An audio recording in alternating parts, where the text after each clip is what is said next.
गौस पाक ने ना 100 घोड़े, मुल्ला अली कारी ने लिखा 100 घोड़े गौस पाक ने इकट्ठे खरीद लिए, खरीदे भी जरा अरबी नस्ल के।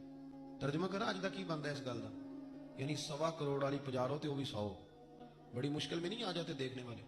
दसो मौलवी साहब का की काम है, इनियां गड्डियां कट्ठियां है गल। तो गौस पाक ने 100 घोड़े इकट्ठे, यहाँ एक रवायत है कि 50 घोड़े अरबी नस्ल के महंगे। उस दौर में वही अरबी नस्ल के घोड़े कमाना वही था जो आज आपके यहाँ ना लैंड क्रूजर कमाना। एक गौस पाक का मुरीद था, तो एक शख्स से कहने लगा चल मैं तुझे अपने पीर साहब से मिला के लाऊं।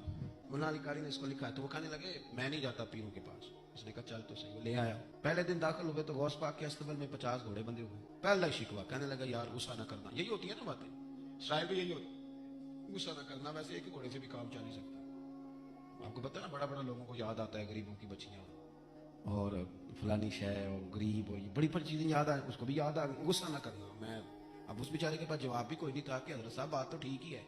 गौसे पाक का वो मुरीद कहने लगा यार बात तो तेरी ठीक है, पर चलो मैं पता करूंगा 50 क्यों है। आए मिले, लेकिन वो रोज तंग करता वो बंदा। फिर पूछा पीर साहब से 50 घोड़े क्यों रखे?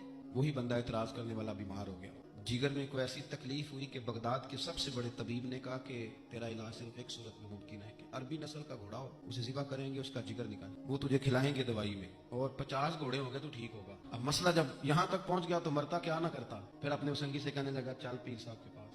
उसने कहा मैं नहीं हो जाना। उसने कहा नहीं तेरी मेहनत, और तू कोई किसी और चीज पे बेहतर, अल्लाह का वास्ता। वो मानेंगे ही नहीं। उसने कहा पैर पकड़ूंगा, मैं मिन्नत करूंगा, मैं खुदा रसूल के वास्ते दूं, एक दफा चल वरना मर जाऊंगा।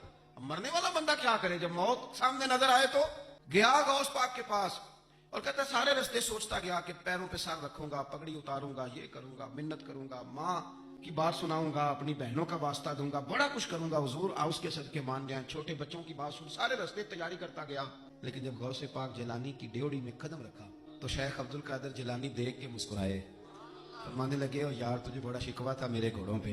असल में ना तो एक दिन मेरी गली से गुजर रहा था, मैंने तेरे माथे पे नजर डाली तो समझ आ गई तो बीमार हो जाएगा, और तेरा इलाज भी 50 घोड़ों से होगा। मैंने 50 क्या करने थे, मैंने तो तेरे लिए मंगा के रखे हुए। कुछ तो मजबूरियां रही होंगी, यूं ही कोई बेवफा नहीं होता।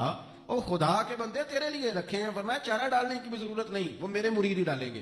तू रोज आया कर, एक ले जाया कर, अपना इलाज करा। करने लगा हुजूर मुरीद कर ले। फरमाने लगे जो इतने इम्तिहान लेके बैठ करे उसे नहीं किया करते, तो मुरीद ही है, तू ले जा, खा।